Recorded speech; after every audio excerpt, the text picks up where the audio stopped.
Hi everyone, I'm Daniel, and I'm going to continue our series of revisiting the cards that were released a long time ago, this time in the Dunwich Legacy Investigator expansion, which of course first came out, I guess in 2016 or 17, and then was repackaged just a few years ago into one box. And this is a really interesting set to revisit, I think, because many people recommend after you get the revised core, which is the next set of player cards that you should pick up. So, is Dunwich the one to do it?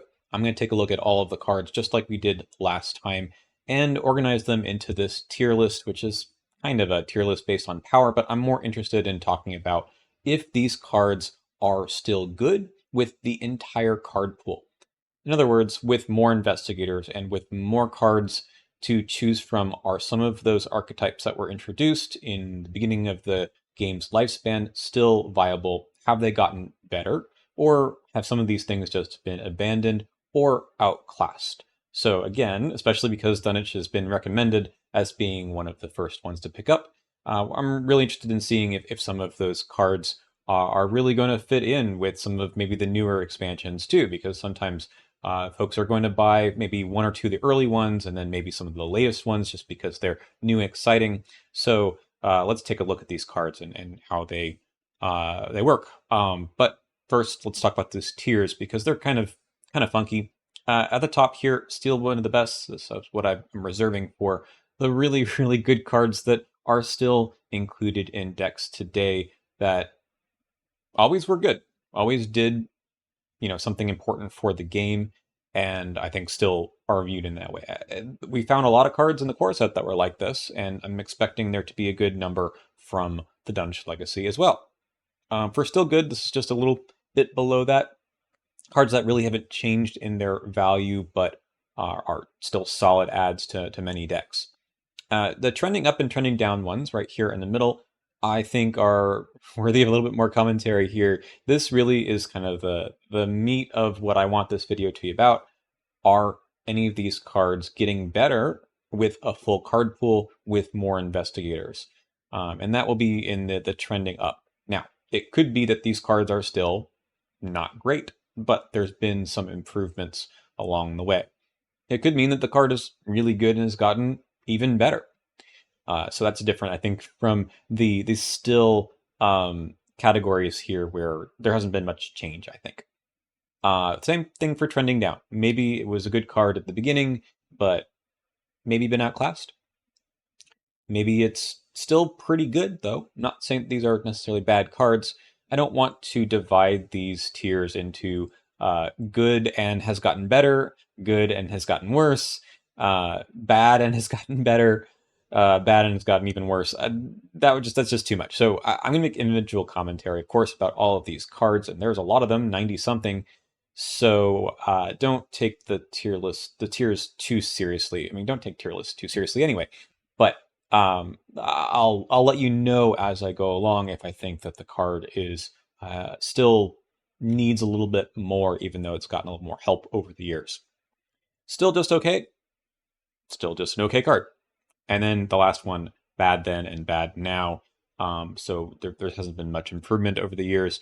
This is sort of tough to talk about too, because sometimes with the larger card pool, a card that was probably bad was just kind of necessary to include because you didn't have many cards to fill out these decks or much to put your experience into. So with the full card pool, it's obvious that those cards are just kind of bad. Now, I also wasn't playing the game at the very beginning of the game's lifespan, so these are just my theoretical ideas about what I think was bad then. But I've also played plenty of games and campaigns just using the core set and Dunwich. So I do have some idea about how these cards fit into a small card pool. But if you were around back then, correct me if I'm wrong about how people viewed some of these cards. I've also read plenty of the ArkhamDB reviews from like 6-7 years ago, or more than that now, I suppose, 8 years ago, and I've got a fairly decent idea of what people thought. All right, enough chit chat. Let's go ahead and bring up the cards themselves. We're going to start in Guardian. And more context here, right? At this point, we had Roland Banks and we had Zoe coming out in this expansion. So some of the power level that's baked into these ratings have something to do with them.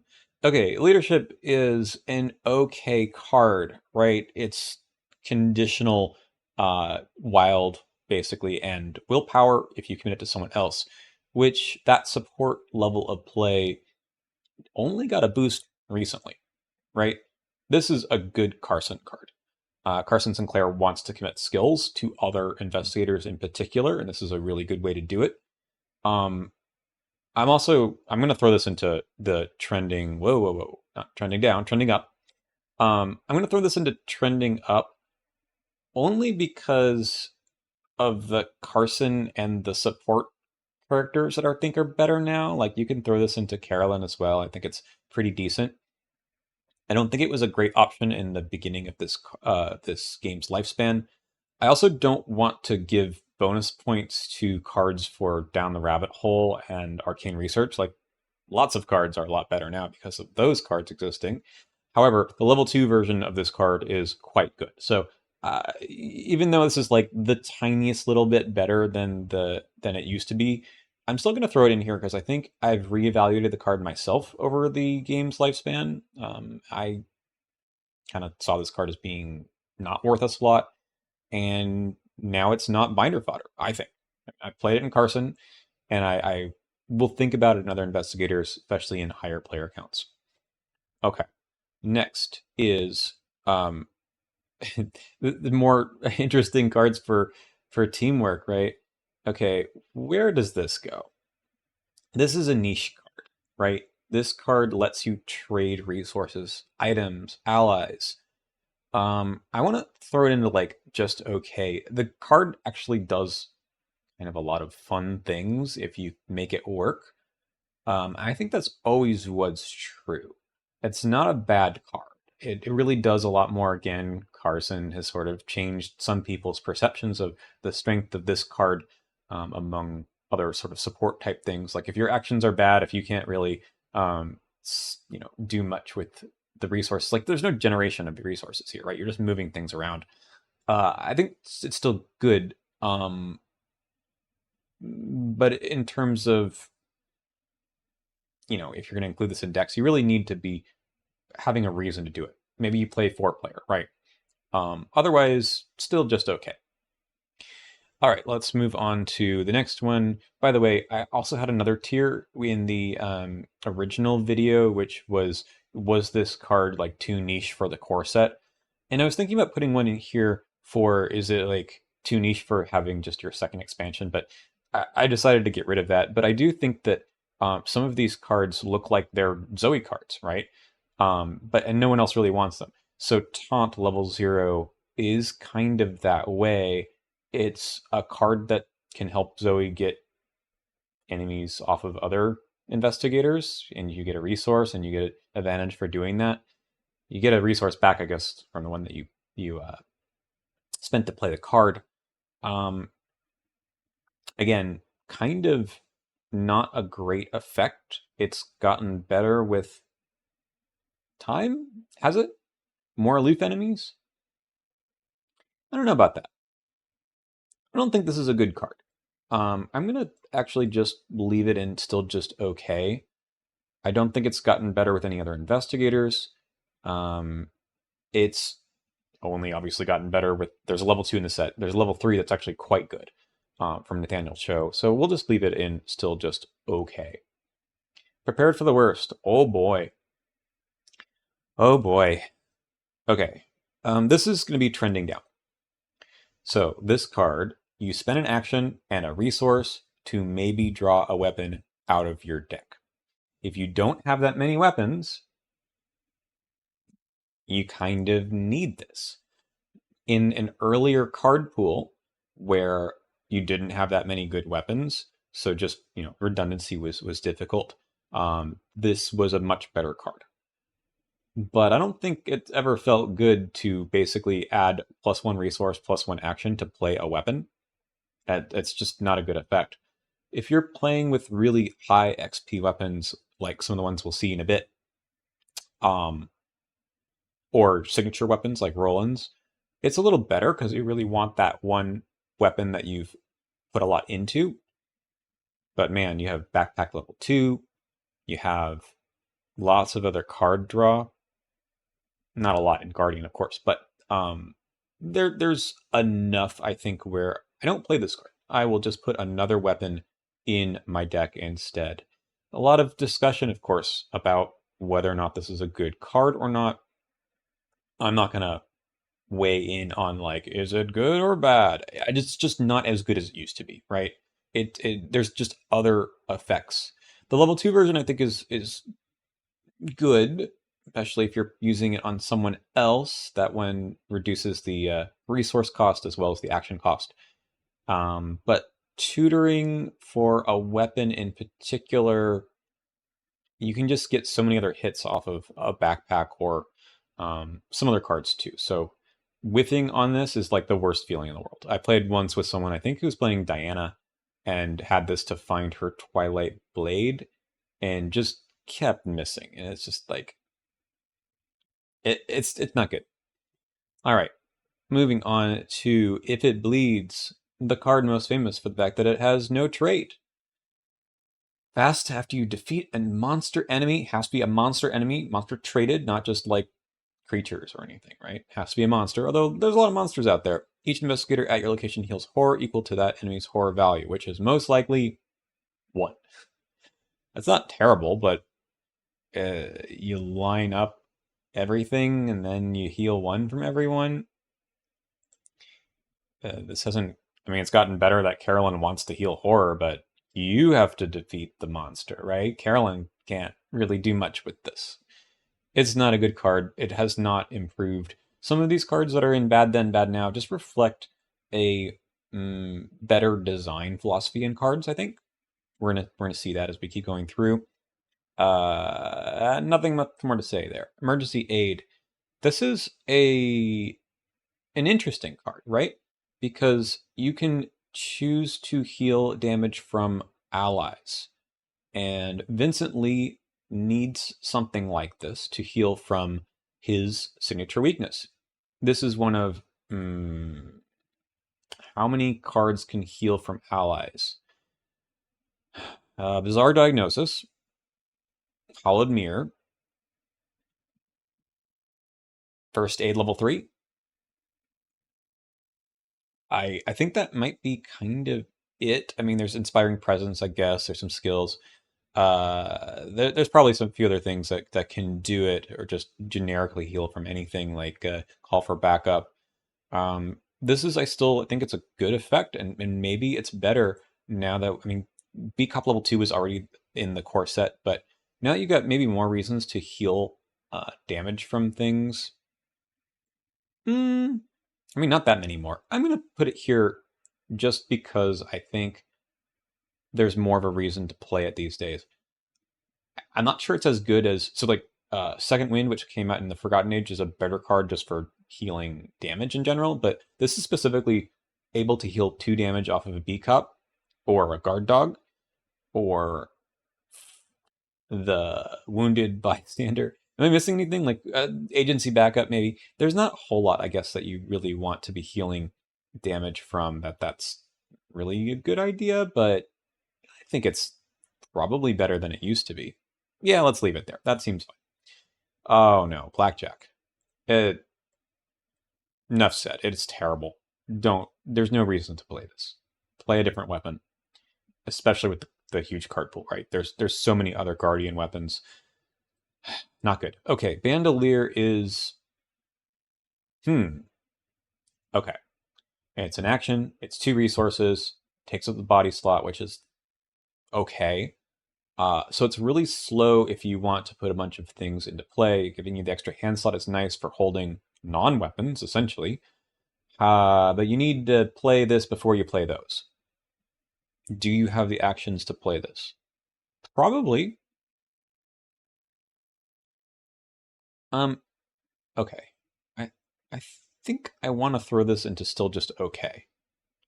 I think this is a reasonable card to include in decks because there often isn't another option, right? What else are you going to use to get the extra hand slots? if you have rogue cards now and you're putting illicit things down, then you got the hidden pocket.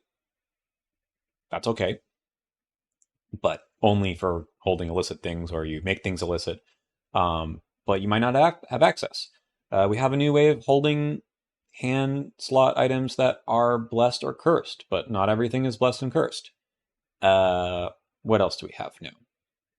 Extra hand slots with, I guess, Astral Mirror or Daisy's. Well, I mean, that's not any going to be related to the Bandolier. But there are some options, and I think we're starting to release some more things that could go into to go into these builds that want more than just two hands.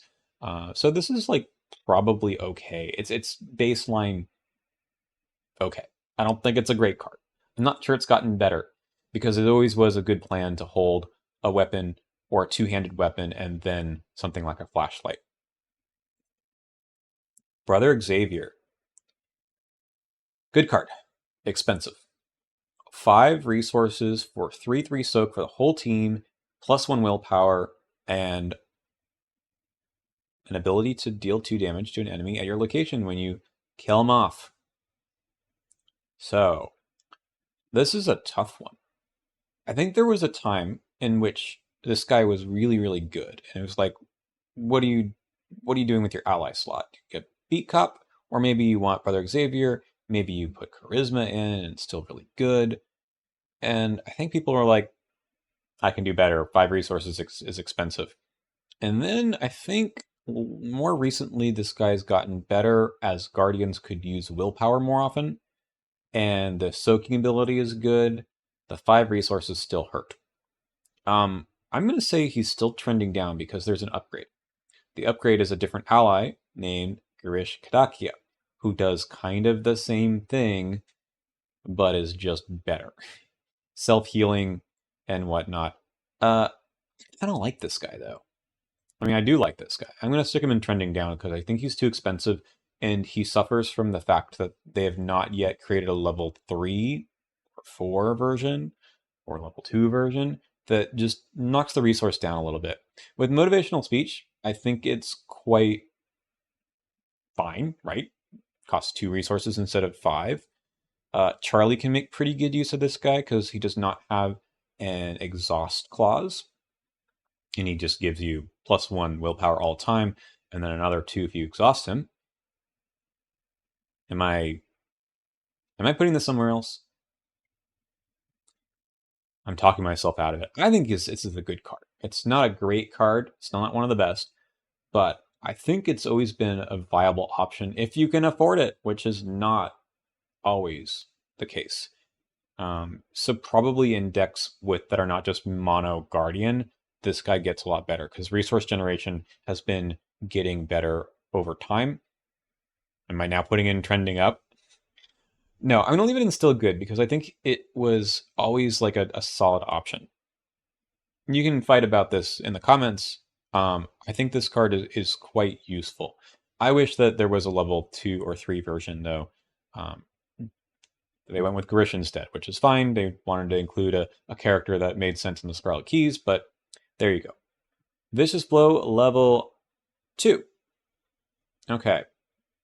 This is a skill card as part of a whole suite of level 2 upgrades from the core set.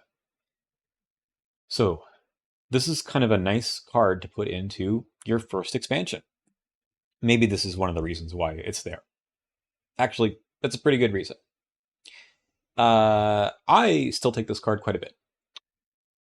Dealing 2 extra damage instead of 1 extra damage on an over success is strong.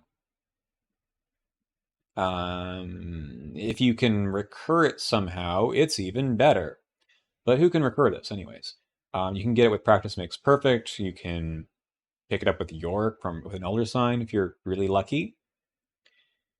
Otherwise, it's just a good skill, and it's probably going to go into still one of the best. I think being able, we'll talk about this more in a bit, being able to modulate how much damage you're doing on any given action is really important. For 2 XP, being able to hold back and say, okay, I need to do 4 damage. I can overcommit here, make sure I succeed by 2, and deal 4 damage with a weapon is really good. And then on your next action, you only need to do 2 more. Is it 2 XP better than Vicious Blow itself? Probably not. But I think this has a good slot in the game in general. And if you're playing, it's gotten a teeny tiny bit worse just because now there's a few more skill cards that do this. Strong Armed and Long Shot. They only do 1 extra damage, but it's like you kind of wanted.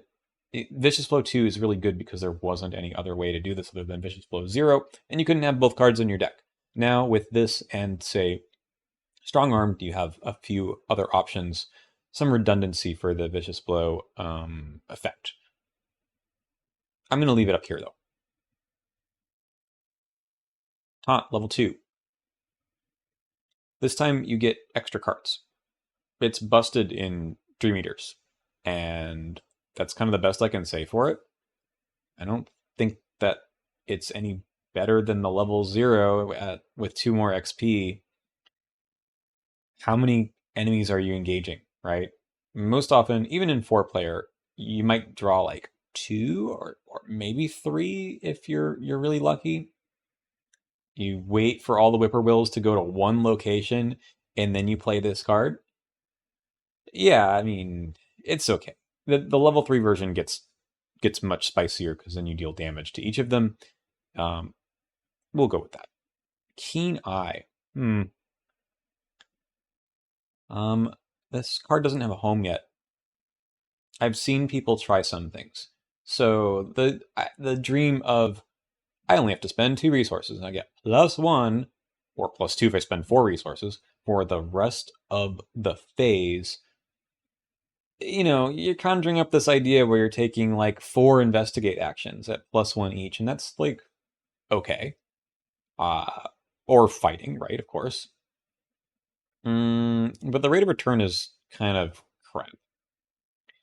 So if you play Leo Anderson, this is kind of the classic, maybe I can get 4 or 5 actions out of this.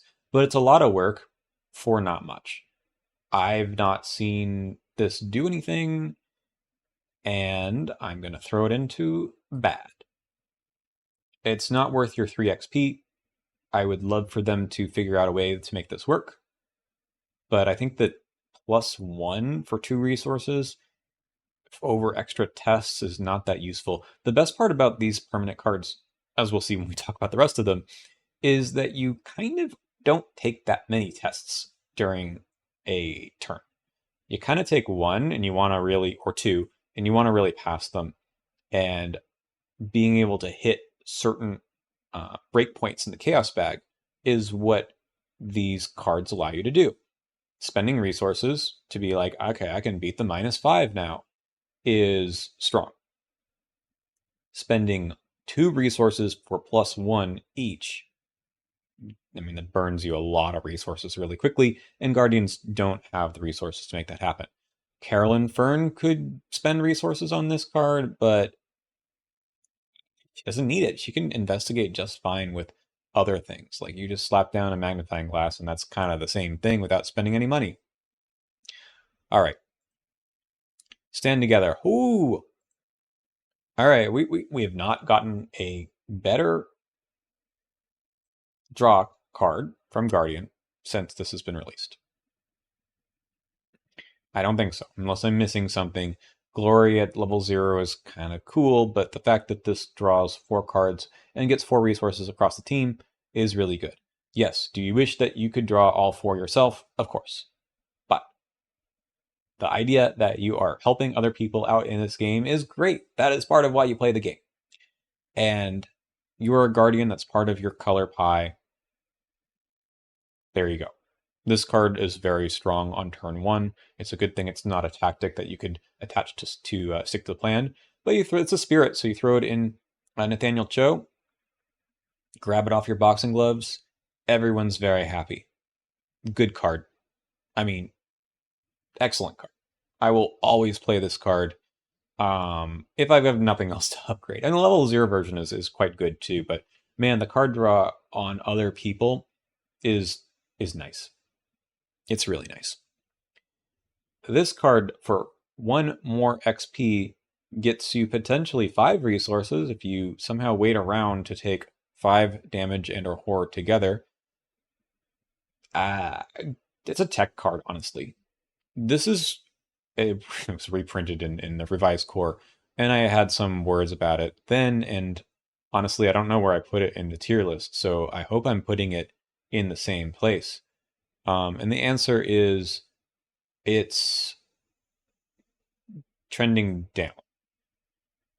Oof, I'm going to go check where I put it. Good news, everyone. It's in the same place. And maybe I said the same thing, but that I'll say again here is that it's really good for the boss enemies, but on all honesty, there's other things you can do to get resources. You want the resources generally before this pops out. And the level 2 version, which came out in Circle and Done, is way better. It's a really good card. It cancels 2 damage or horror or some combination and gets you those 2 resources. Much, much stronger effect because you just play it, right? For 2 XP, right? Okay. It's not a bad card. Like, you save this for the finale where you're likely going to get chunked by a boss, and it feels pretty good. It's like a upgraded dodge, honestly. Should also mention the end of Dunwich Legacy itself, right? There's big monsters, but also some treacheries that can deal you a bunch of damage and or horror. So it's not a bad card. Springfield M1903. Spend 1 ammo. You get +3 combat. Deal +2 damage to this attack. Cannot be used to attack enemies engaged with you. Then why am I playing it? Okay, the taboo has made it a lot better. What am I going to rate this based on, though? I mean, it's a trash card as it is. The dream here is that you're using it to snipe other enemies, right? But then you're taking up 2 hand slots to do something that is not likely to happen, right? Unfortunately, the game just didn't lend itself to that effect. For 4 resources and 4 XP to not be able to do extra damage to anything engaged with you is pretty bad. However, the taboo, I can't remember, did it? I think it removed the can't be used to attack enemies engaged with you, and also added the, I'm going to look it up. I'm pretty sure it added the clause to attack aloof enemies, or maybe in connecting locations as well. It's got like the telescopic sight thing. Okay, let's see. I have the taboo up here, and it says, no, they unchained it at one point. Okay, that's an old taboo. We have a newer taboo. Okay, yeah, and back to 4 XP, and it still says that you cannot attack enemies engaged with you, and you can target a non-elite enemy up to 1 location away from its standard range, ignoring the aloof and retaliate keywords. Okay. I mean, that's cool, right? So you can attack without moving, engaging, etc. I don't know, man. I've not actually played with the taboo version, so it's really hard for me to know how to rate that. But it's a bad card, as printed. They needed to buff it. Monster Slayer. Unfortunately, this is also a bad card. So 5 XP, 1 resource, and you just defeat an enemy. Okay. Tech card for particular scenarios that have non-elite enemies that have a lot of health. They are few and far between, but it happens generally towards the end of a campaign where it might be useful to spend 5 XP on this. It might, but there's no bonus to hit. So it's especially good for the conglomeration of spheres, since you can't really use most weapons, and it's got 6 HP, and it has 1 fight, so you're pretty good there. But boy, if you fail on this test, you feel awful. And I know it's an event. I mean, you fail anything that you spend a bunch of XP into, it feels awful. But this doesn't even give you any help, right? And you're sitting there having wasted 5 XP on a card that could fail and only deals with the non-elites. As a guardian that has access to level 5 cards, you really want something that does big damage to elite enemies. That's kind of what you're there for. And this does not do it. It's probably easier for the whole team to gang up on the conglomeration of spheres than it is for you to spend 5 XP on this card. It's not even good in Daniel Cho, right? It's a spirit. There's a level 0/1 that he has, of course, but it doesn't do any extra damage because it just defeats the enemy. If this cost maybe 3 XP, I'd be okay with it. I think it'd be kind of a neat thing. But 5 is a bit much. I get that there maybe weren't other things to spend XP on, but you know what? Dunwich didn't have any XP for you to get in the first place. How about the lightning gun? Okay, this one comes in with 3 ammo and it costs 6 resources. So it is more expensive than the Springfield, whatever it is. And you get +5. That's really good. And you do +2 damage. So 3 damage 3 times. You better succeed at +5. It seems overkill these days. It's a 5 XP weapon. Shotgun was 4 XP, I believe. So this is the most expensive XP-wise weapon in the game. Where are we going to land here? This is trending down for sure, but I want to talk about why. It's not just the price. I think that there are more weapons out there that are more reliable and that aren't that expensive. And the 3 damage honestly does not wow me. Here's why. Unless you're playing a bunch of campaigns, and there's not that many of them, that really require you to do a lot of damage to enemies, enemies just don't have that much health. Even for the ones that do have 3 health and you say, I'm getting rid of them in 1 action. Well, what are you doing with your other actions?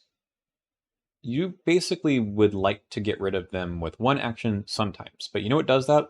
A level 0 vicious blow and a weapon, a machete. No XP.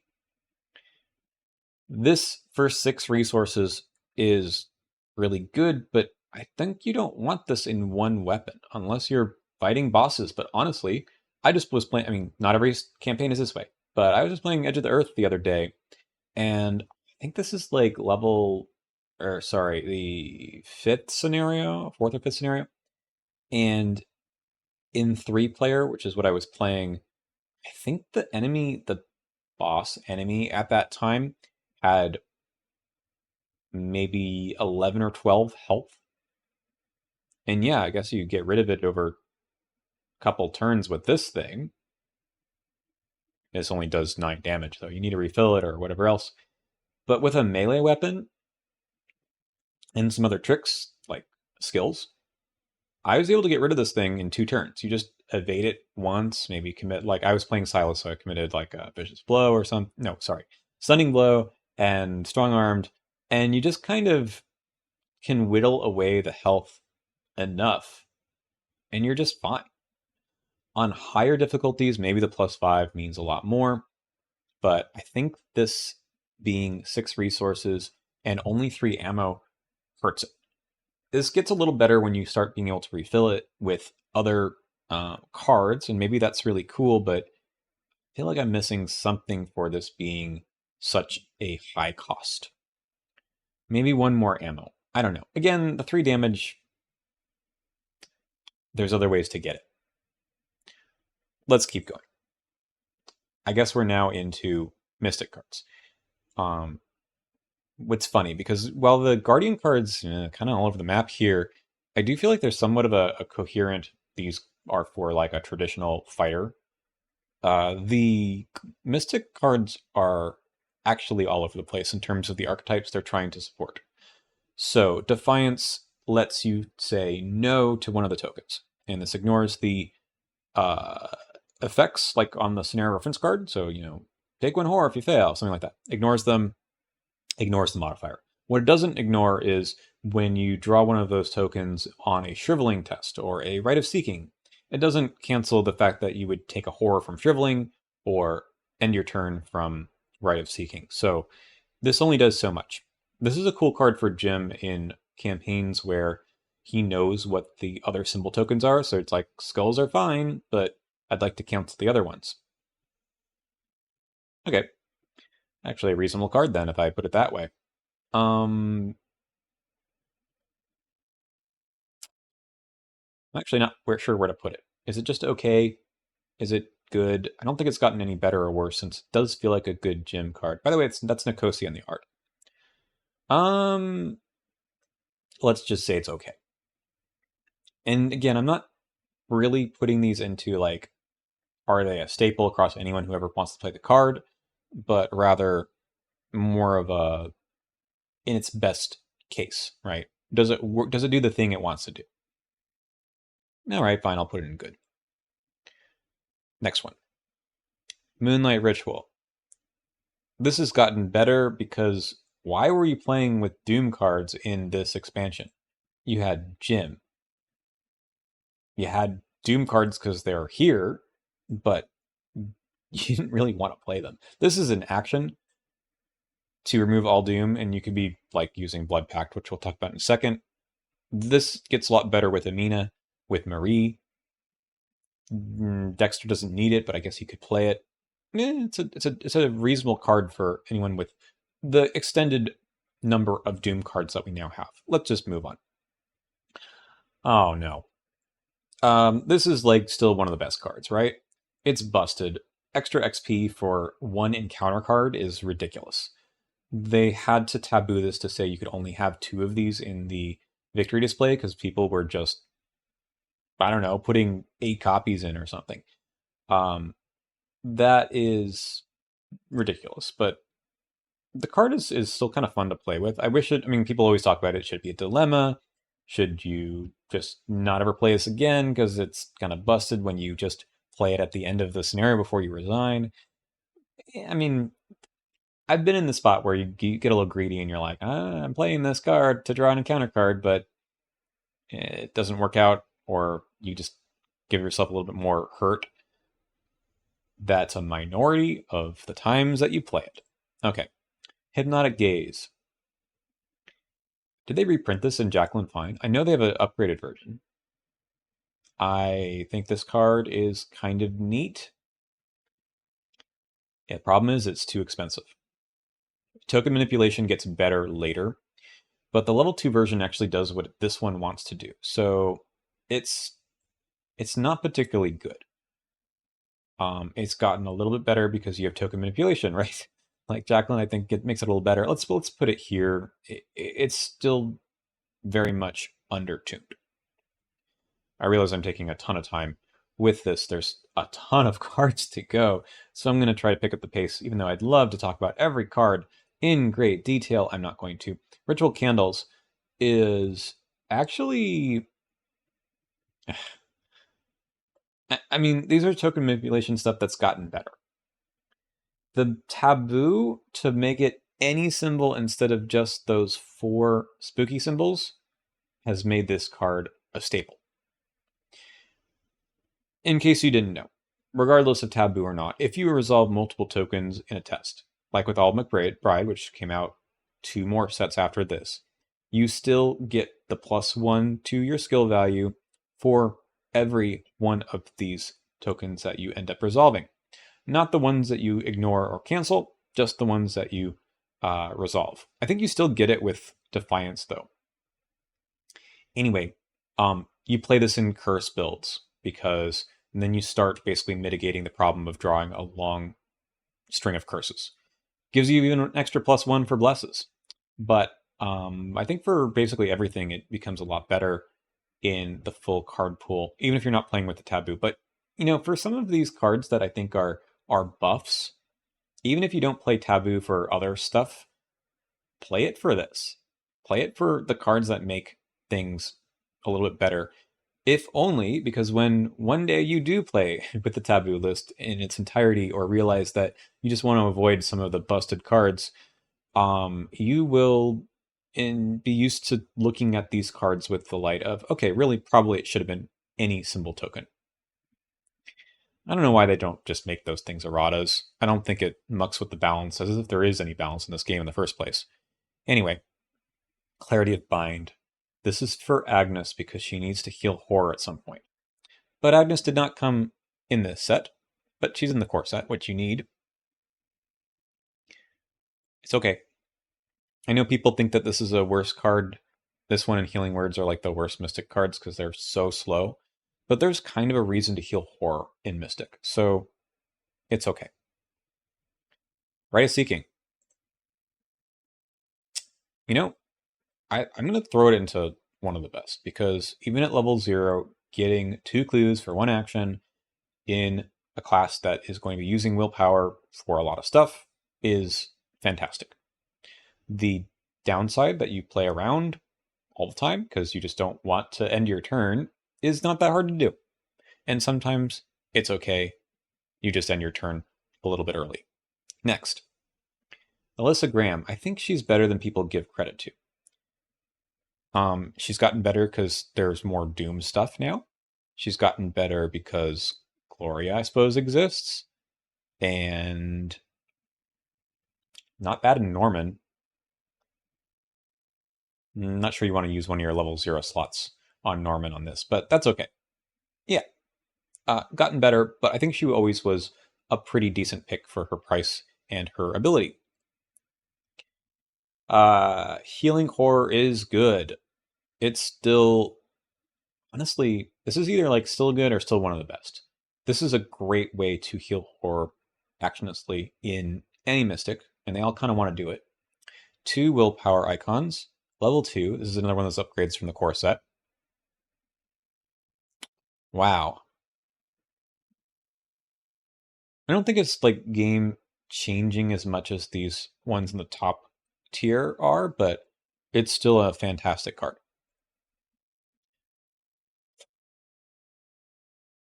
Song of the Dead, on the other hand, well, it's trending up. You can make it work these days. All McBride 2, Nikosi, you can make this work. I've done it. It's okay. I mean, there's better things you can do.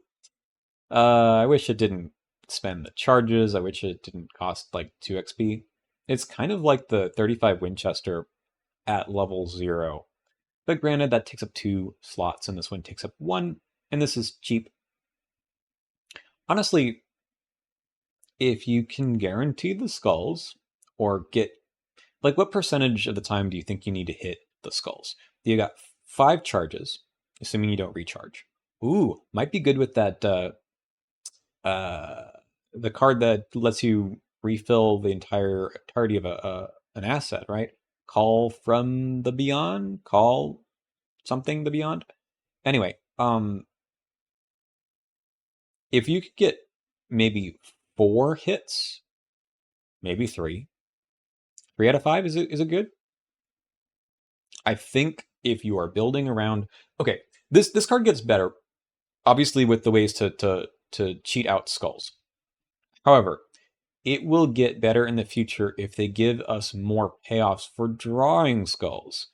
Honestly, that's Jim's problem, to me anyway, right now, is like, this is like a 0 isn't enough. This is a good card for his payoff, but they need to make like a clue version of this. That's would be 3 clues at level 2 or something. Is that too good? Maybe not. If they had other things, other reasons to want to cheat skulls out, then I think the whole suite gets better. All right. I think it's trending up, though. It's not a terrible card anymore. It's a little bit memey, but I think it's still fine. Bind Monster. What does this card do? Evade. This evasion attempt uses willpower instead of agility. If you succeed and the enemy is non-elite, evade it and attach it to the monster. Okay. When attached enemy would ready, you test 3 willpower. If you succeed, it doesn't ready. If you fail, I guess it does. Never played the card. 3 resources for an evasion using willpower. Blinding Light was cheaper in the core set. This gives you the ability to lock it down. Eh. I mean, I've never played this card. I've never been like swayed by the mystics to pick out the evade things. Like the evade assets I think are okay, but the evade events are not great. This one's really expensive, isn't it? You have to be engaged with the enemy first, of course, like any other evade. I don't know where to put this. Is it a bad card? It's 2 XP for basically what the slip away is kind of doing for you, and you have to make another test. I don't think this is good. Maybe you've played with it and you can tell me that it's a decent card, but I don't know about that. Okay, this card's gotten way better. This is definitely trending up. You play this in Marie, you play this in Amina. The Sin Eater card in Scarlet Keys makes this card really good. Fantastic. Obviously there's more Doom stuff that I think it plays nicely with, but there you go. Dexter doesn't want this one. He wants the level 01, which came out in his cycle, which was Innsmouth. I think this card was always good. I'm going to stick it here. This is a nice card, which I think has been tabooed for any symbol now as well. But either way, I think this is a solid way to get cards or resources. Remember a second ago how I said trying to get skulls didn't have as much of a payoff? This is a decent payoff for any of those symbols. It's pretty good. The funny thing, or the sad thing, right, is draw one card is, I don't know, Lucky Cigarette Case at level 0, Crystal Pendulum at level 0. The resources is probably important, but remember you can do this after anyone reveals one of those tokens, not just you. I wish it were a little cheaper, but I think it's still a good card. Okay, we have a couple of Shrivelings coming up. We have the level 3 version. I think this is still just one of the best cards, right? Let's put it up there. It hasn't gotten any worse. I think it's, so there's alternatives now, right? But that doesn't make it any worse nowadays. That one's really nice. We're going to see the level 5 in a second. Here's the level 4 Rite of Seeking. Again, fantastic card. I might even throw it in trending up just because you can cheat with this a little bit more than you could have at the beginning, but I think it's reasonable to stick it at the top because it's just such a powerful effect. So 3 clues, if you're playing 3 or 4 player, is fantastic. Getting +2 for the test is fine.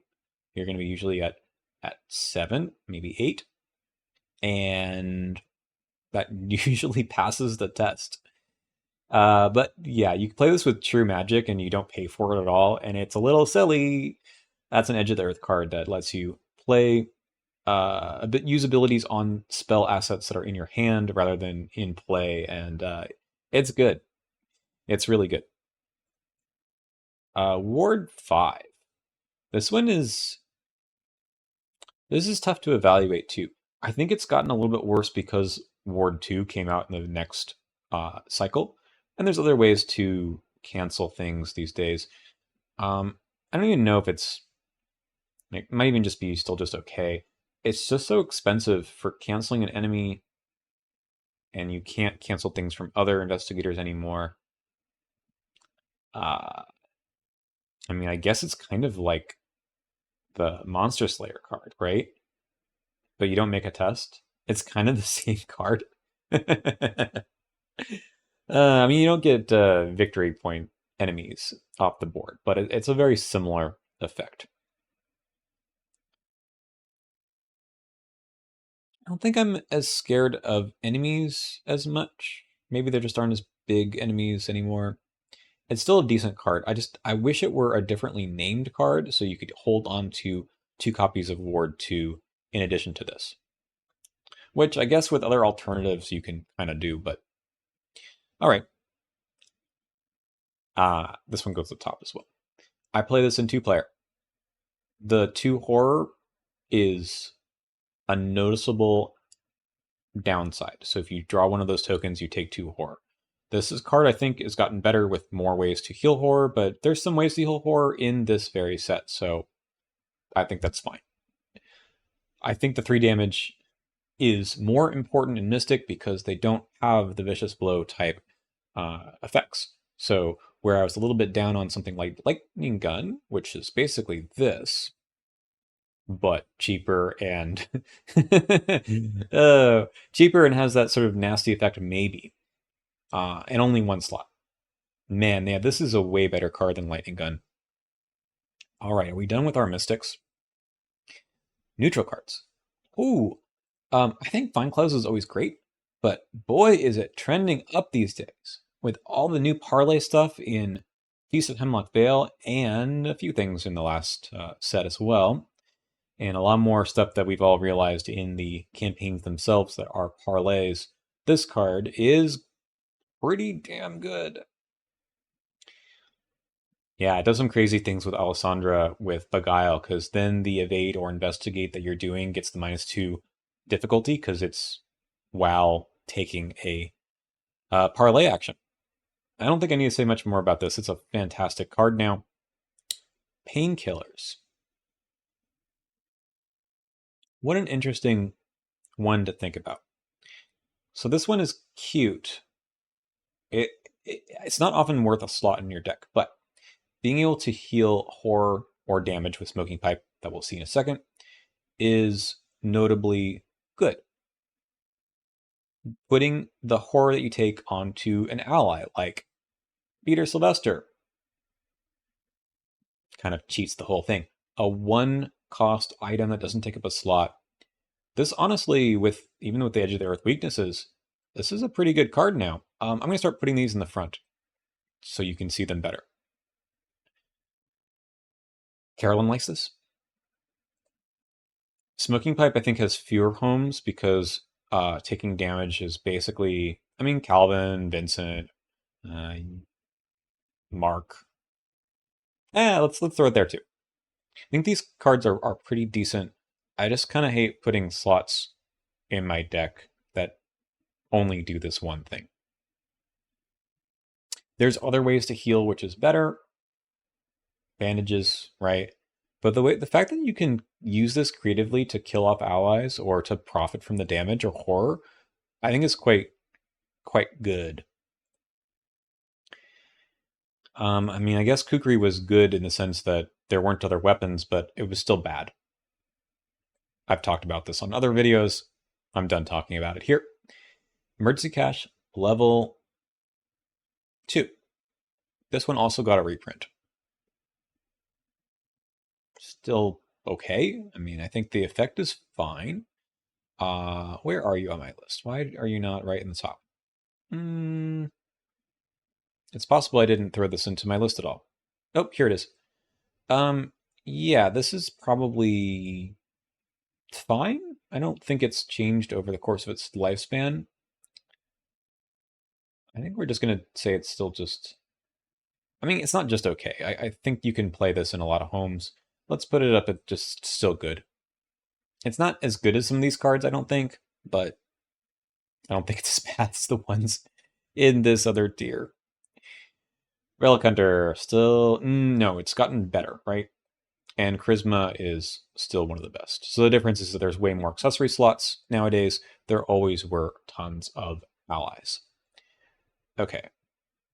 I told you I was putting things in the front, and then I didn't do it. Okay. Moon of Respite.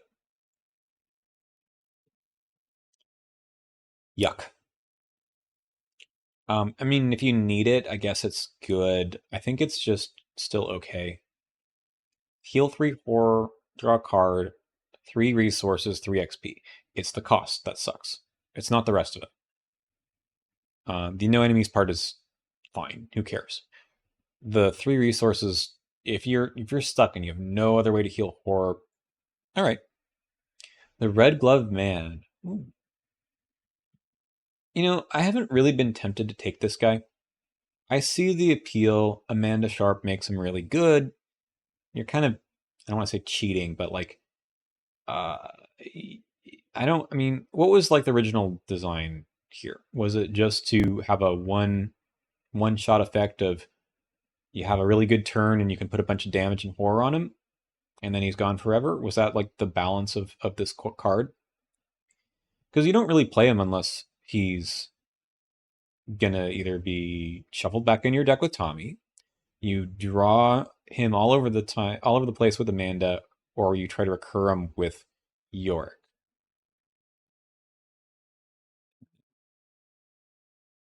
I'm not thrilled about the card. It's a lot of XP to dump into an effect that you can usually get in other ways.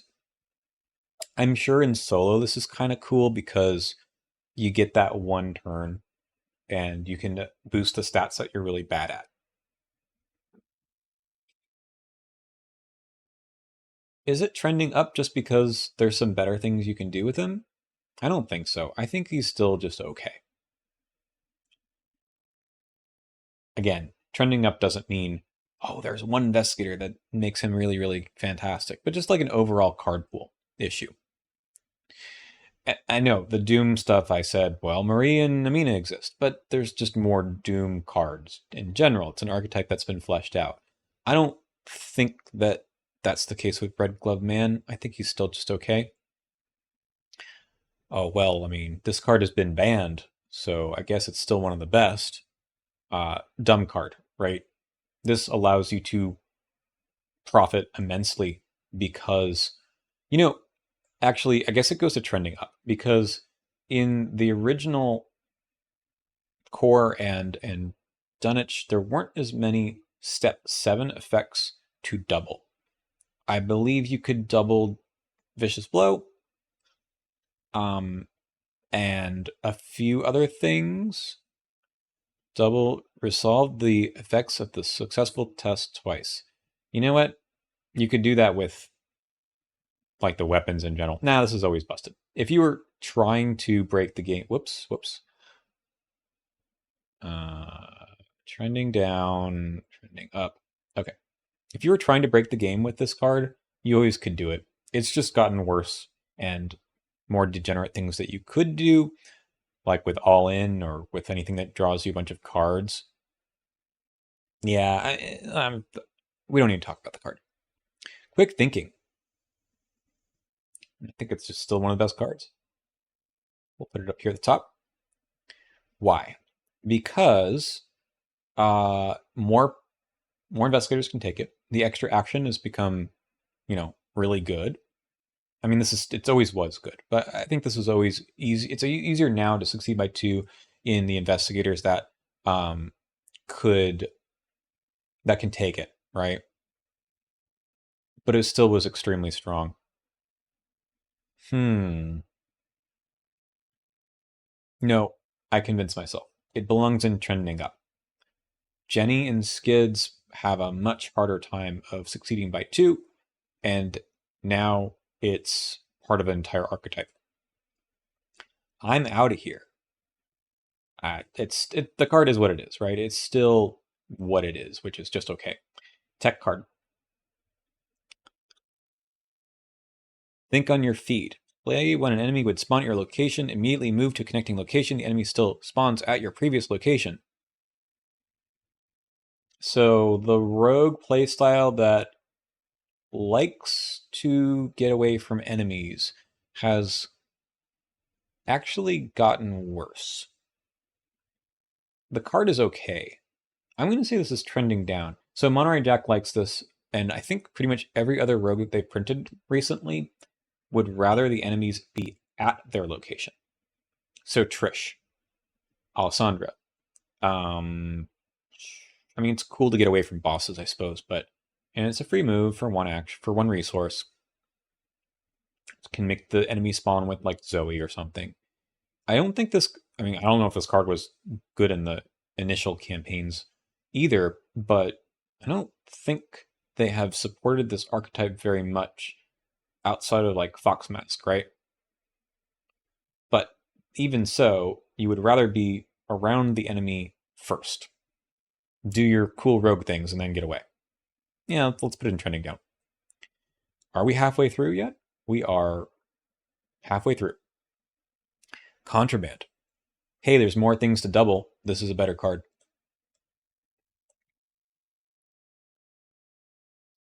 I'm going to try to whip through these a little bit closer. Wow. Faster, rather. Wow, Lone Wolf has always been really good. Let's not say it's one of the best, but it's still extremely powerful in the decks that, well, every rogue wants money, right? But you can play around this even in 3 or 4 player. I think you can start your turn somewhere else pretty regularly. I think you could just make it happen. It's not always optimal, but the resource actually might be. Next, Liquid Courage. This is still one of the best cards. The level 0/1 and the level 1/1 do fulfill different niches. This one is just kind of better if you need to heal 2 horror. Carolyn likes this in particular, if you can pass the test. The level 2 version, you probably don't want to pass the test, and then you lose a card, I believe, and you heal a horror. So that's like quite good too. But sometimes you don't want to lose the card. If you just want to pass the test and get 2 horror healed from you, this is much better. Anyway, you can make a lot of use of this pretty much anywhere. The fact that it's slotless, costs 1, and heals a bunch. Look how much better that is than Clarity of Mind, which is takes up a slot and only heals, what, 3 horror? 4, maybe? Not so great. Joey the Rat. I don't think this guy was ever that good. Playing an item for an extra resource but making it fast is okay. It's okay. A lot of soak. But why are you playing this over like every other ally, honestly? Like 2 of these resources and you have Leo DeLuca. Again, this guy makes your items fast, but I don't think it's that good. We're going to throw it into bad then because you just had better options, even with literally just Leo DeLuca. Maybe you want 2 allies. I don't know. I don't like him. Adaptable has gotten better over time simply because there's more things you could be doing with your deck. So let's throw it up there. I use this card a lot now. I think it is. For 1 XP to make changes, it's quite strong. A lot of people do use this card without actually having it. They're like, it's okay, you can switch out level 0 cards that aren't working in your deck. But once you feel a bit more comfortable with the game, it's legitimate to say that this is a thing that rogues can do and no one else can do. Hired Muscle. +1 combat, you pay an extra resource. I mean, this is like pretty decent in Leo. It has the same like level 1 ally problem that Brother Xavier has, where this guy gets outclassed, right? We're gonna say trending down. It's an okay card, but he's outclassed by Delilah. You're kind of spending a bunch of money already with Delilah, and so you are with this guy. And yeah, so like, who can't take Delilah? That can take this. Leo. I mean, Tony can make okay use out of him. Who are our Dexter? Does Dexter want this guy? Probably not. He could, but I don't think it would be that good of a choice. And then you have like Wendy, who doesn't have any interest in this, and we don't have our Seeker rogue yet. So maybe that investigator wants this. I don't know. But yeah, occupying a space that I think has now been overshadowed by better cards. Opportunist level 2. So I've been playing Silas, and I really am thinking about putting this card in. It seems neat, right? You use it for your harpoon, which requires you to commit a skill card in particular. That's pretty good. Getting it back into your hand to commit it again, right? Winifred obviously likes this as well. It's much better than the level 0 version, but I think that 2 XP for this effect, having to succeed by 2 instead of 3, which is level 0, is just okay. I don't think it's bad. I think the effect is still kind of... I mean, the effect is actually better now that there's more succeed by X effects that this can combo with. Like, there's an argument for almost all these cards going in trending up, right? Yeah, that's fine. There's very few succeed by X cards in this set. There's quick thinking, and have we seen any others? I think we're going to see one more in a second. There it is. Oh boy, this card. So we have Skids and Jenny, base combat of 3. Did they have any way to improve it? Hired muscle. It's still gotten better, and it's not just the Tony problem that this card is like really good in Tony. It's good in Leo. It's good in Winifred. What other rogues have we had that have 3 combat? I guess you could play this in Dexter, although he likes the level 0 version better. Who am I missing?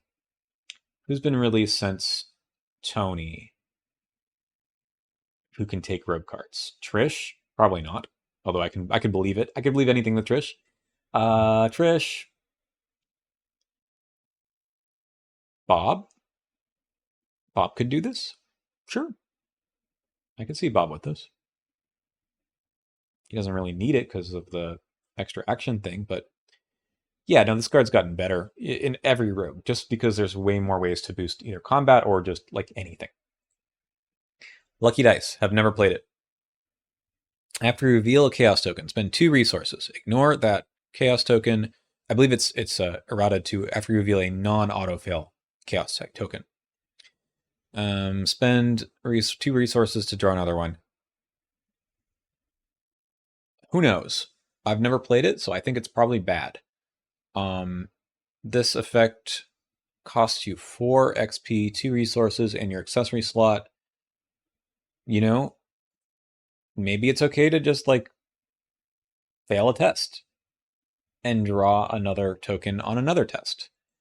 I guess it's better if you have cards with a lot of ammo and you don't, or other costs, and you don't want to just take another shot at it, but you're spending 2 resources for it.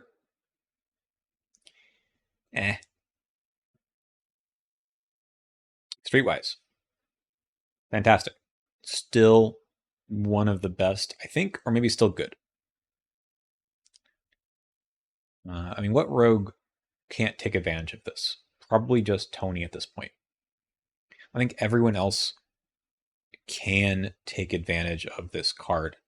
So it was good in Jenny.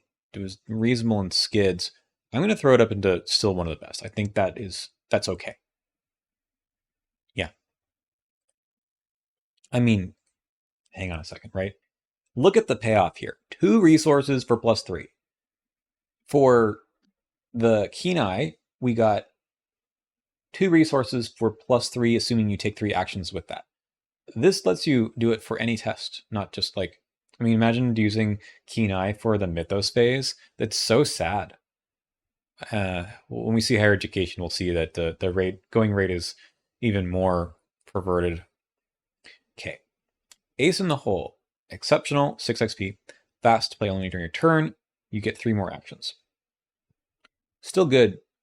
I think it being an event actually makes it pretty reasonable. Let's put it in still good. I don't play this card too much. It's a trick, so Rita can take it, I guess. But rogues do benefit from having lots of action. So I'm okay leaving it here. Clearly, there's more things you can do, like Payday, Calculated Risk, but I think it's okay here. The Gold Pocket Watch. Still good. It's very expensive. But in a full group, and 3 or 4 players, I think you're very happy for this card to exist. Typewriter. Haven't played this one either. 5 resources. Again, this whole thing with the big guns costing a ridiculous amount of resources is a little sad, but rogues can afford it. Jenny could definitely do this. 4 ammo, spend an ammo, you get 3 damage, but you also can spend extra actions to boost your combat by 2, which is not ultimately what you want to do all the time. How good is it even just at baseline +2, +3? Well, it's better than the lightning gun, assuming you don't need the +5 to attack. That's funny. That's so funny. I think that's... I'm not tempted by it, but I think it's still a good weapon. I wonder if the Beretta, which came out later, is better. That one requires you to succeed by 2 in order to do the 3rd damage, which is cheaper, has the same amount of ammo. I think it's pretty much the same. And now we're into Seeker. You ready to put all these things at the top of the list? Unlike, I think, the other classes in this set, the Seeker cards kind of knew what they were doing, which is a bit unfortunate. Okay, Lab Assistant. Draw 2 cards. Works for Big Hand. This is better because Big Hand was not a thing back then. Okay. Inquiring Mind. I think this is still a good card. Some people are down on this because it's annoying when the clues are all gone. Well, it is. But 3 wild icons is really good. I did want to talk about Shortcut. It's not a card I actually include in my decks anymore. Why not? Because I think that Seeker can do more with a deck slot. But I know I'm kind of crazy. I think that a lot of people look at this and say, fast, move, no resources, and I can move someone else. Which is really strong. Just don't... I would prefer just to take the action. It's an event. I think that's the problem. It's an event. I don't want to do this once. I want to do it every turn. Oh, do I have a surprise for you then? I'm gonna let my personal bias actually, because I know people just think the moon of this, or the world, or the sun, or whatever, of this card, I'm gonna put it into still one of the best because I don't think it's been outclassed.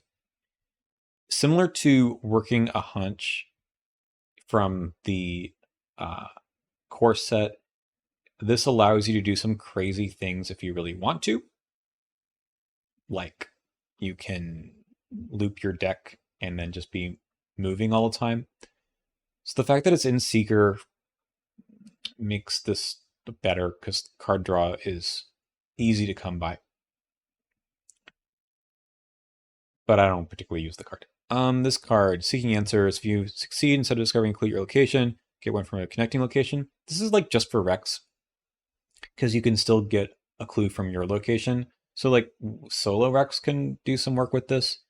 I don't think it's a terrible card, but it's not really one I want to play.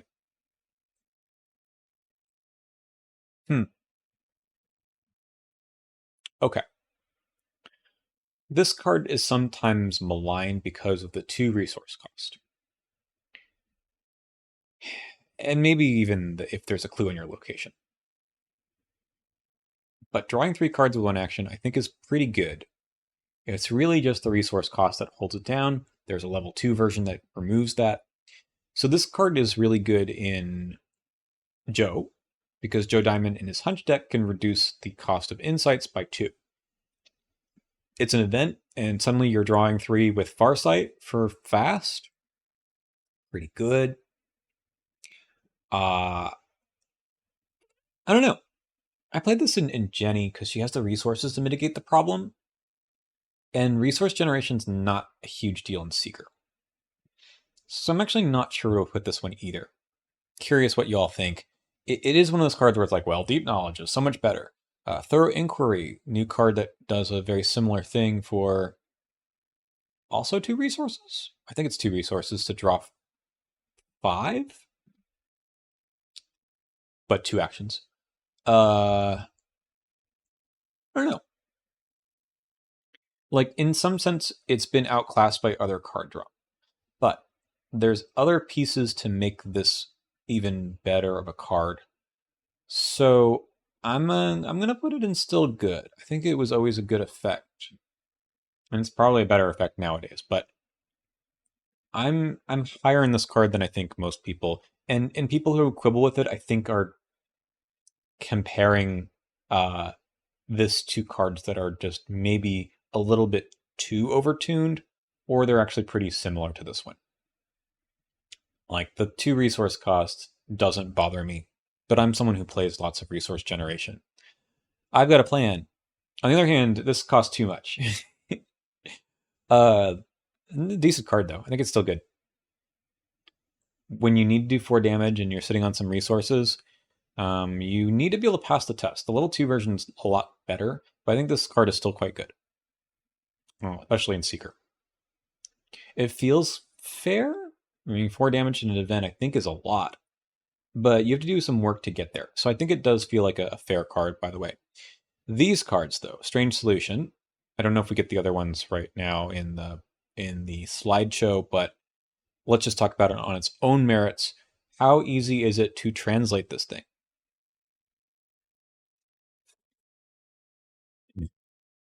Oh man. Um, I don't know. We'll flip through it and still good. It's so easy to translate. It costs you 1 resource, an action, another action to pass the test, but then you get 2 cards back. I know a lot of them are actually quite easy to translate, or identify, but this one's one of the easier ones. William T. Mailson. I think he's still okay. The clue drop stuff makes him a little better, but I really think you want the level 2 version and not this one. It's still fine. It's just that you're kind of spinning the wheel and saying, well, the card I drew sucks, but let's draw a different one, and you still need to make the clue back. All right, I'll put him in trending up. Clue drop is a thing. Art student. I think this is less good than it used to be. It's a reasonable card. 2 resources in action for a clue. You get some soak out of it. So Roland is interested, I suppose. But I think there are other ways to get clues, so I'm going to throw her down there. Expose weakness. Not a good card. Test intellect.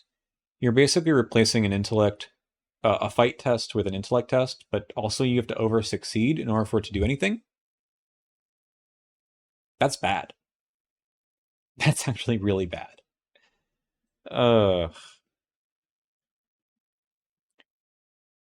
There's the shortcut on a stick.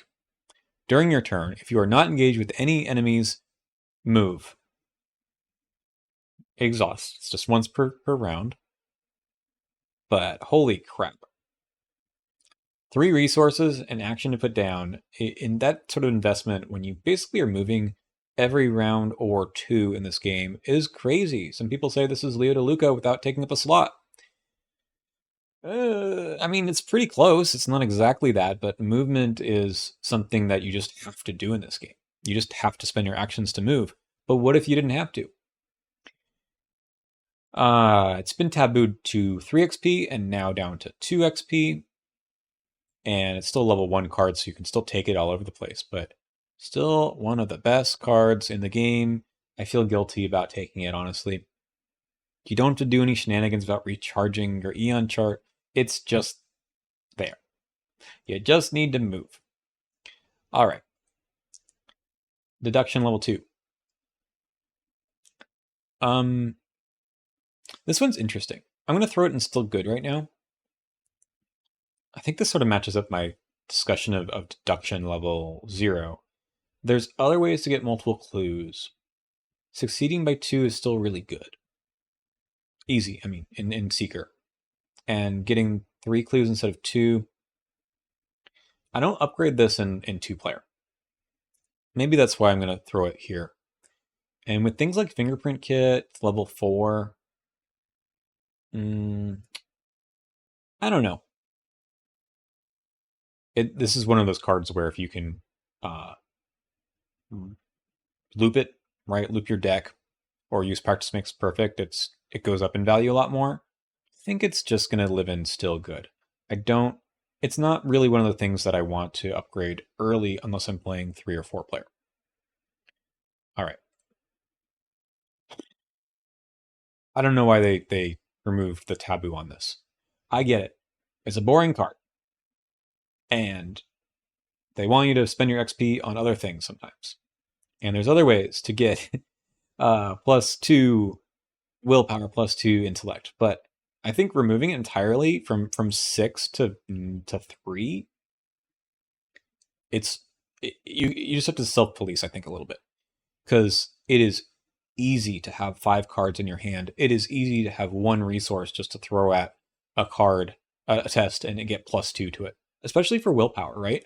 Willpower icons are not as prevalent on skills that seekers have. So this is just like, sure, I've got a base of 3. I'll spend 2 resources and be up 4 and pass every tough willpower test in the game.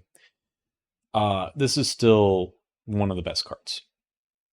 I think it belongs there. I know why they removed the taboo, because probably things like the mouse mask or others make this a little bit less high value, I think, but it's a permanent card. I think the level 0 card is still somewhat strong. Okay.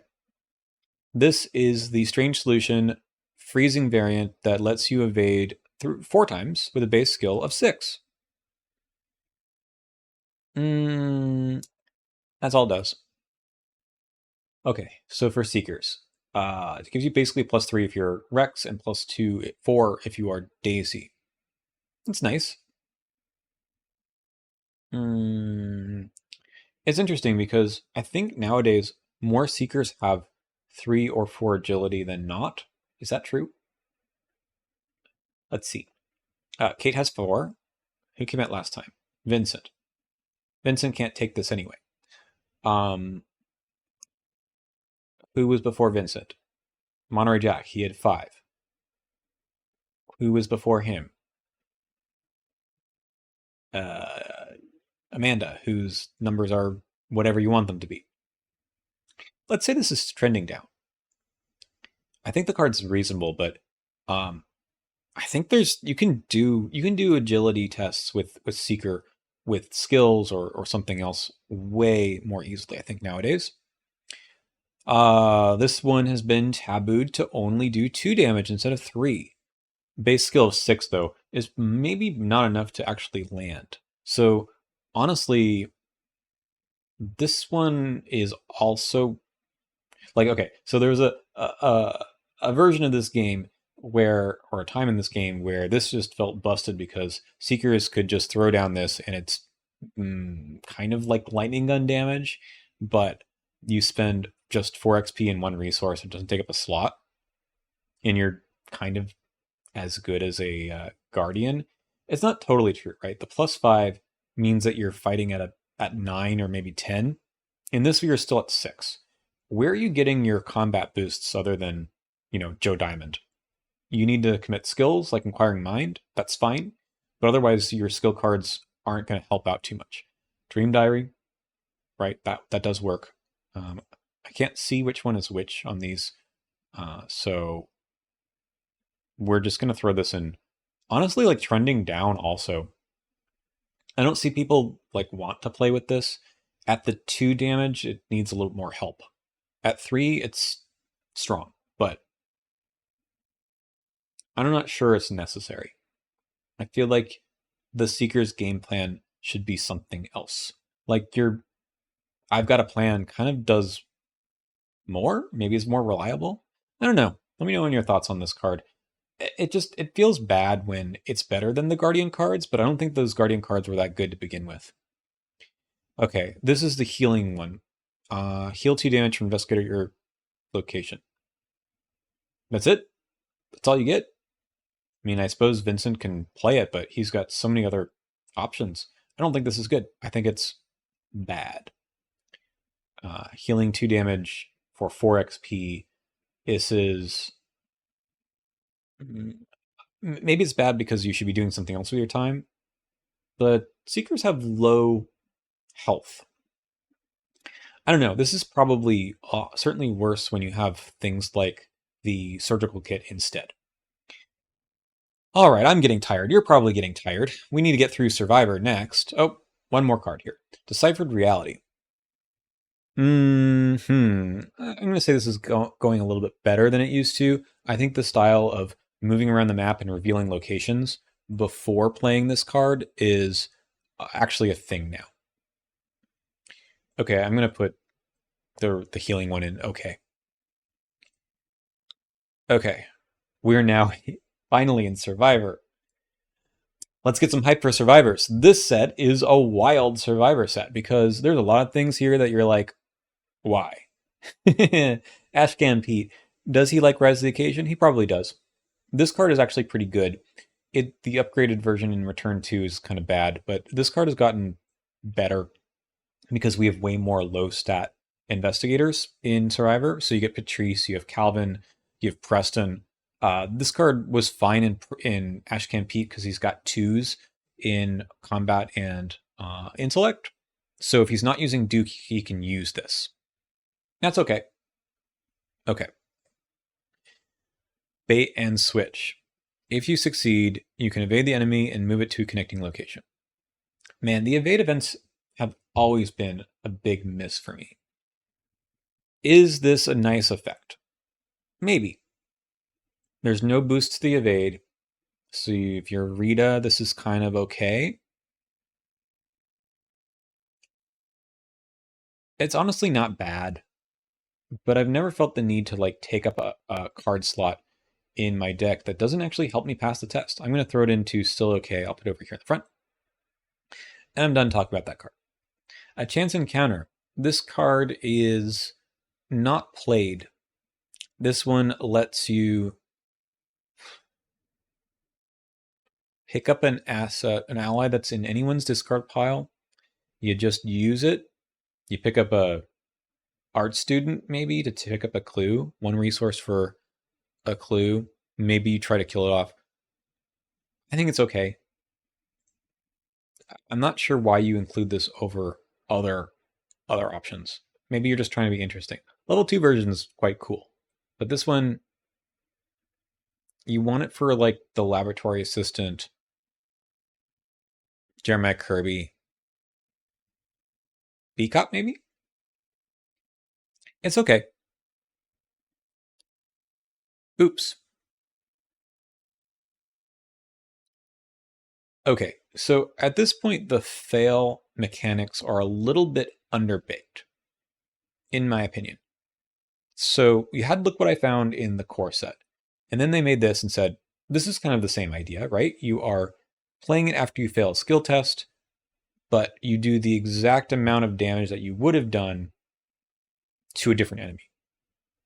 Unlike when you basic investigate, you get double the amount of clues when you play Look What I Found. So this is not a great card. You also can't play it unless there are 2 enemies at your location.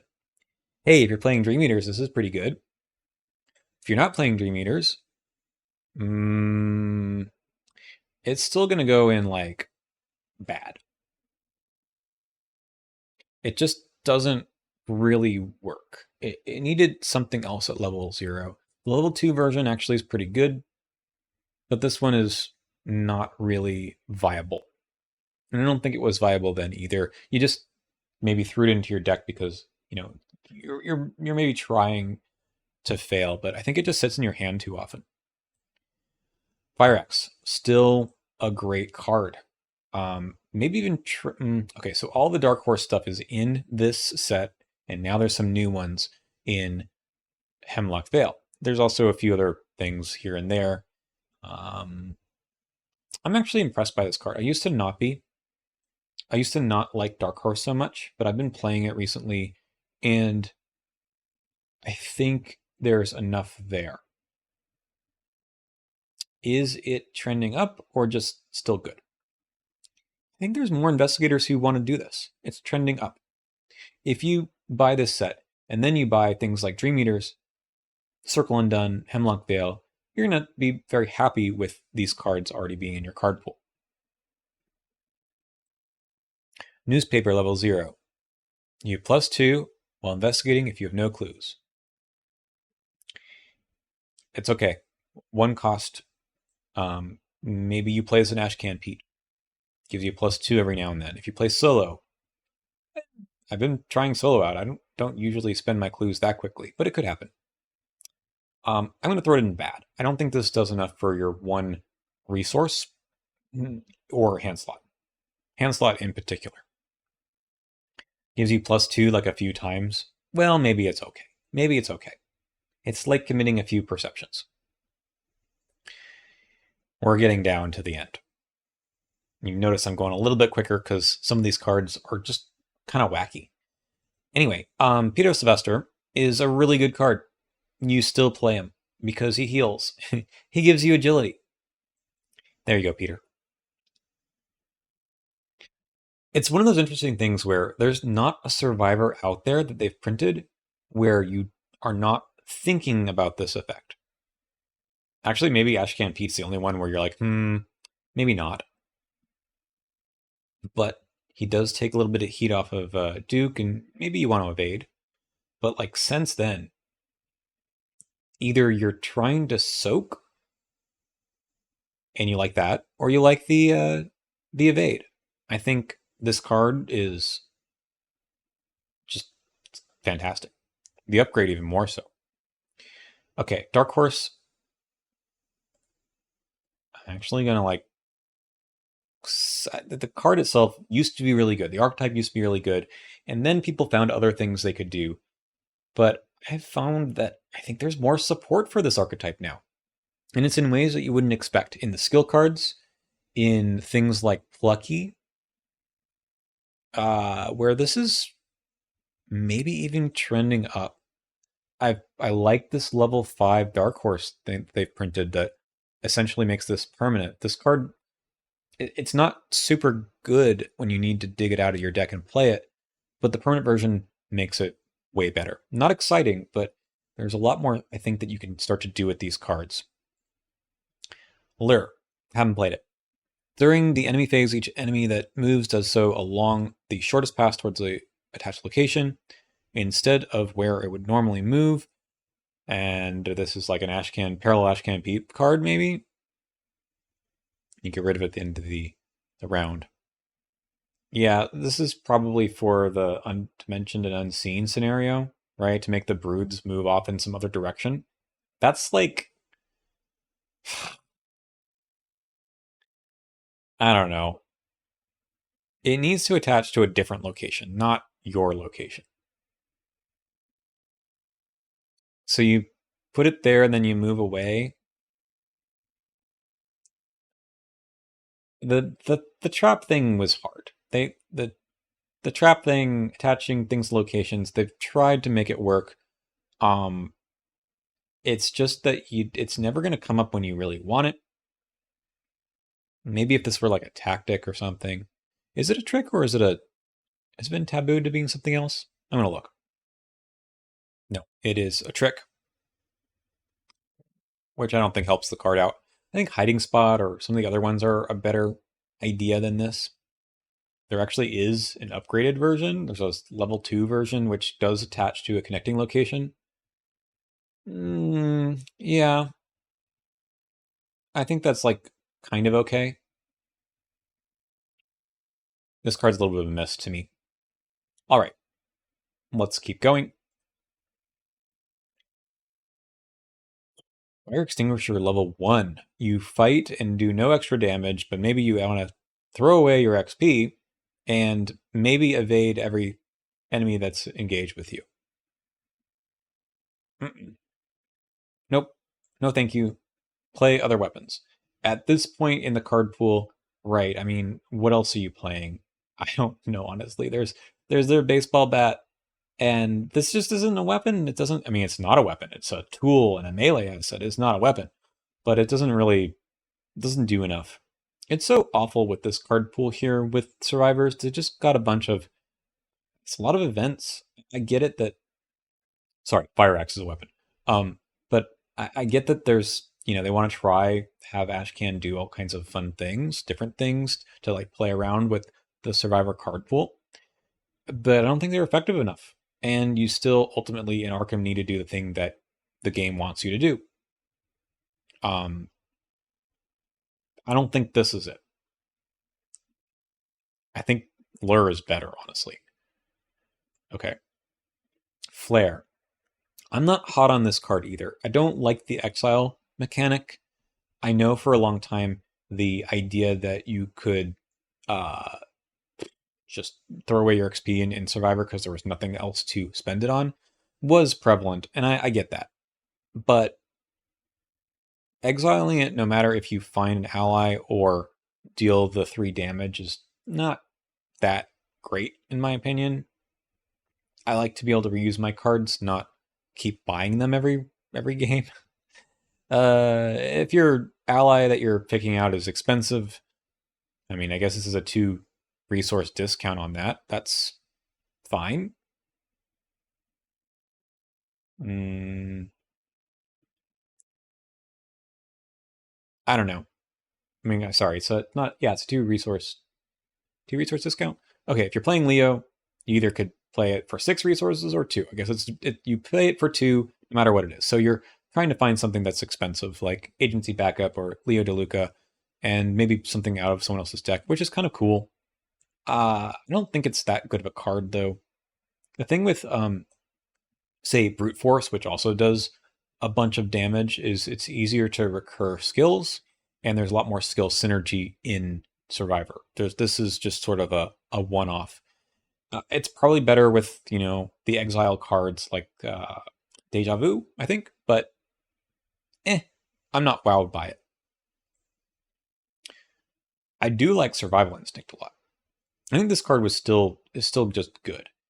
It's better in campaigns where there's a lot of enemies to get away from, but automatically evading all the enemies that you're engaged with, or whoever is doing the test really, is extremely strong. It's kind of too bad that there isn't like a taunt effect in Survivor. That would be kind of neat if you could. But yeah, I mean, like Tommy's not, or York is not doing this. Well, maybe York could. Anyway, this is a pretty good card. I like this one a lot. I think that's underplayed and it does a lot of work if you're in the right situation, which honestly is not that unusual. But you do need to.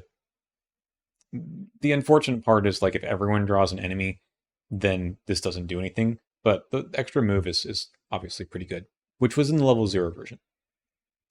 Okay, let's keep it going. A Stroke of Luck. After revealing Chaos tokens, you can exile it. Brother. If you do, this test is automatically successful, and unless an auto-fail was revealed. That's a fine card. You just automatically succeed. Fine to put in at the end of the campaign. I think this is going to go in like just still. No, this is going to go trending down. I think there are other ways to get more value out of your 2 XP. It's retroactive, so you commit it first, and you might just pass anyway, in which case you got 1 icon out of it.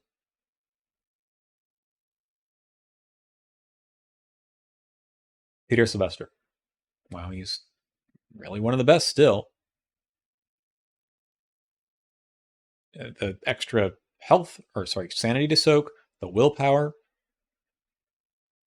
Who doesn't want this? Again, survivors want this. The off-class ones want this. Agnes loves this.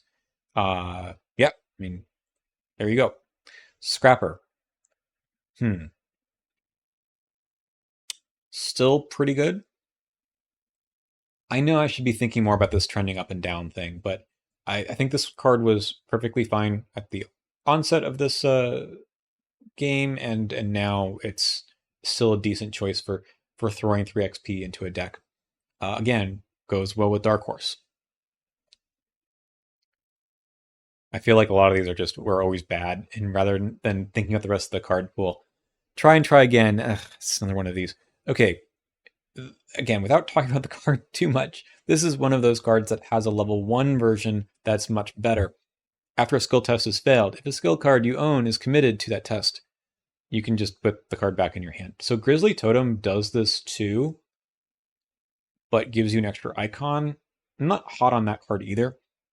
This one, level 3 version I'm talking about. This one lets you be Silas, I guess. Hmm. Again, it's the 3 XP and the 2 resources that make me say I could just do something else with uh, my XP. Let's just put it in still just okay. I don't think it's as bad as these cards. It does do the thing if you want to be committing cards. Um, so, I mean, usually you're passing if you commit cards. How many times do you draw the autofail anyway? Better on higher difficulties? Okay. Well, we're here at the last one. This is Aquina, who was in the revised core to begin with, and I think this version is good, right? It's like Oops, but it's an asset and does more. Still expensive. Where did I put her before? Because it probably needs to go there. Okay, I put her in trending up.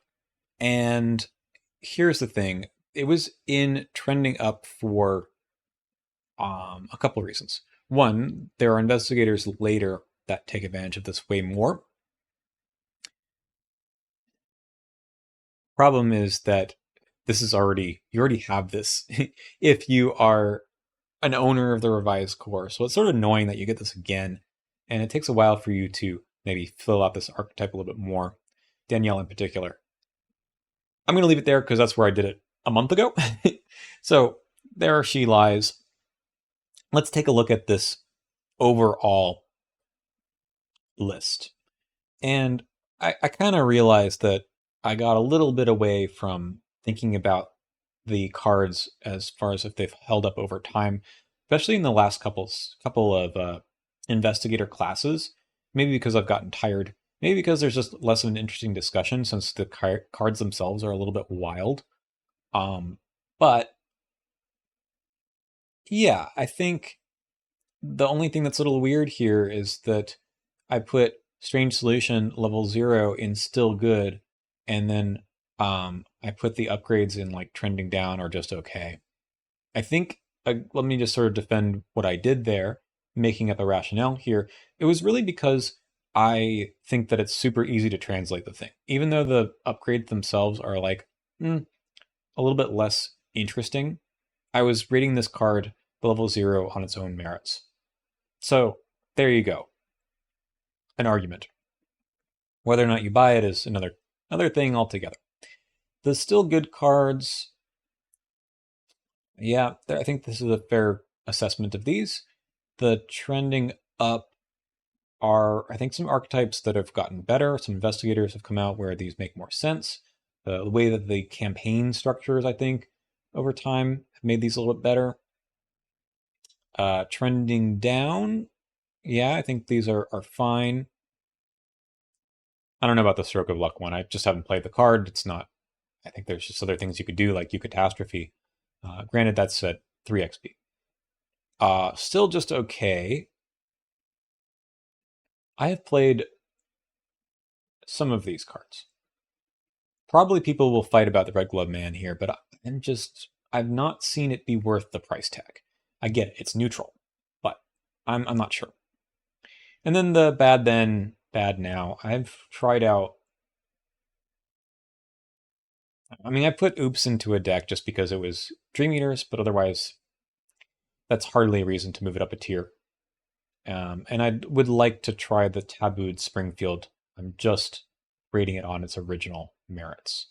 The rest of them I don't think are worth their snot. So this is, it's funny. This is a tier list of the power of the cards to some extent, but there's also a little bit of interest about, are these cards more playable now with the expanded card pool? And I think that's for sure true in this group right here in the middle of the trending ups. I think that's definitely the case. And it's not to say that those were bad cards before, because some of them in particular, like, I don't know, Fire Axe, right, definitely had a huge place in the game. There just weren't other weapons, of course, but you can do a lot more with it, I think, now. Neat. All right, that is indeed this video. Thank you so much for watching and sitting through an hour and 45 minutes of this nonsense.